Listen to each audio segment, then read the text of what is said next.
oil pulling. அது எப்படி பண்ணுறது? காலையில் எழுந்ததும் எதுவும் சாப்பிடாமல் இதயம் வளத்தை வாயில ஊத்தி நல்லா கொப்பளிக்கணும். அப்புறம் அதை துப்பிடணும். இதுதான் oil pulling. Oil pulling. Very simple, very effective. Thank you, Mr. President. I'm honored that you invited me to be the first foreign leader to visit the White House in your second term. This is a testament to your friendship and support for the Jewish state and the Jewish people. I've said this before, I'll say it again. You are the greatest friend Israel has ever had in the White House.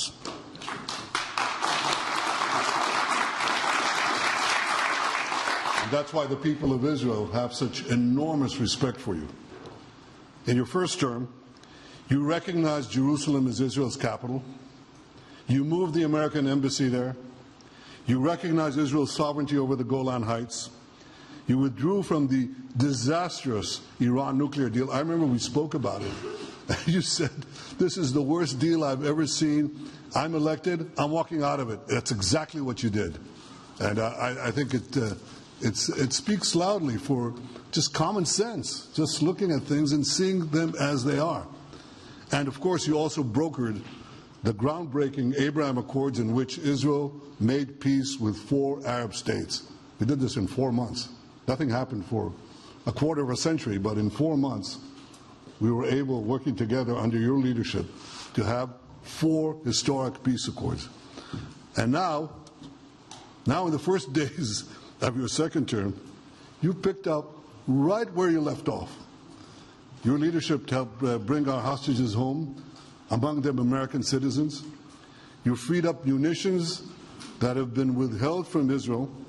They had been withheld from Israel in the midst of a 7-front war for our existence. And you just freed it. You ended unjust sanctions against law-abiding Israeli citizens. You boldly confronted the scourge of anti-Semitism. You stopped funding, as you just said, international organizations like UNRWA that support and fund terrorists. And today, you renewed the maximum pressure campaign against Iran. Ladies and gentlemen, all this in just 2 weeks. Can we imagine where we'll be in 4 years? I can. I know you can, Mr. President.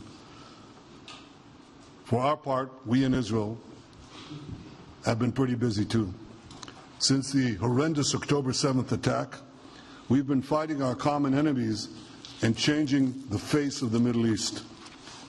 On that infamous day, Hamas monsters savagely murdered 1,200 innocent people, including more than 40 Americans. They beheaded men, they raped women, they burnt babies alive, and they took 251 people hostage to the dungeons of Gaza. And after this worst attack on Jews since the Holocaust, Iran and its henchmen in the Middle East were absolutely ecstatic. Haniya praised the massacre. Sinwar said that Israel was finished. Nasrallah boasted that Israel was, here's what he said, is feeble as a spider's web. Well, Mr. President, Haniya is gone. Sinwar is gone. Nasrallah is gone. We've devastated Hamas. We decimated Hezbollah. We destroyed Assad's remaining armaments. And we crippled Iran's air defenses. And in doing this, we've defeated some of America's worst enemies. We took out terrorists who were wanted for decades for shedding rivers of American blood, including the blood of 241 Marines murdered in Beirut. We accomplished all this with the indomitable spirit of our people and the boundless courage of our soldiers. The Bible says that the people of Israel shall rise like lions, and boy did we rise. Today, the roar of the Lion of Judah is heard loudly throughout the Middle East. Israel has never been stronger, and the Iran terror axis has never been weaker. But as we discussed, Mr. President, to secure our future and bring peace to our region, we have to finish the job. In Gaza, Israel has three goals: destroy Hamas's military and governing capabilities, secure the release of all of our hostages, and ensure that Gaza never again poses a threat to Israel. I believe, Mr. President, that your willingness to puncture conventional thinking that has failed time and time and time again, your willingness to think outside the box with fresh ideas will help us achieve all these goals. And I've seen you do this many times. You cut to the chase. You see things others refuse to see. You say things others refuse to say. And after the jaws drop, people scratch their heads and they say, you know, he's right. And this is the kind of thinking that enabled us to bring the Abraham Accords.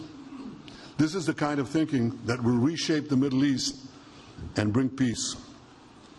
We also see eye to eye on Iran.